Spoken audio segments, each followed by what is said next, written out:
Just hours after Deep Ellum laid out plans to combat violence, 5 people were shot in a gunfight. 2 of those 5 people died. Police say the shootout was spillover bad blood over a robbery involving a man who was out on bond for murder. Fox 4's Peyton Yeager spoke to some people staying in that area who saw it. Peyton. Steve, and witnesses say it was busy early this morning. A lot of people leaving the bars at 2 a.m. here in Deep Ellum. Chief Eddie Garcia also commenting this afternoon on the Deep Ellum shooting. He said he had officers all over this area and people still resorted to violence. It's always people walking out here, which is kind of surprising. Like, it's kind of slow today. Friday afternoon, Faith Adams relies on foot traffic in Deep Ellum for her business.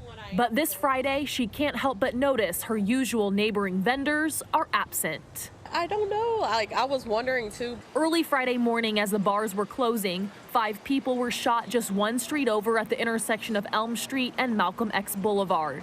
2 were killed. 31-year-old Quentin Lowe and 42-year-old Jermaine Lewis. Dallas police say the 2 knew each other. Back on May 7th, Quentin Lowe was responsible for setting up an attempted robbery of Jermaine Lewis. So while he was in Deep Ellum, Lewis recognized Lowe, and that is when the shooting started. Lowe was out on a $250,000 bond for a murder charge out of Louisville. This is his 2018 mugshot from the Denton County Jail. Police say Lowe shot and killed a man over a parking spot. Lowe's trial was set for this August.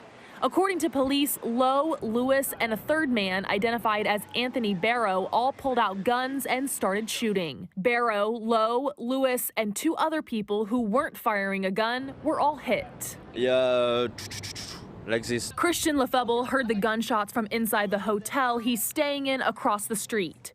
He shot this cell phone video as officers surrounded the crime scene. Very shocked for all of us because there is a lot of people outside. Dallas police call the shooting brazen, with uniformed officers and 24 surveillance cameras stationed just feet away.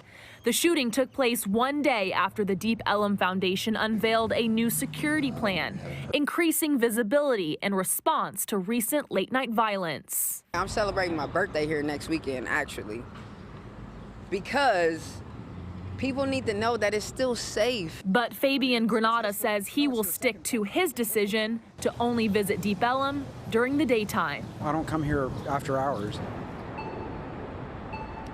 And Dallas police is still shutting down the 2 main streets here in Deep Ellum. Those barricades go up from 10 p.m. to 3 a.m. to try to deter traffic.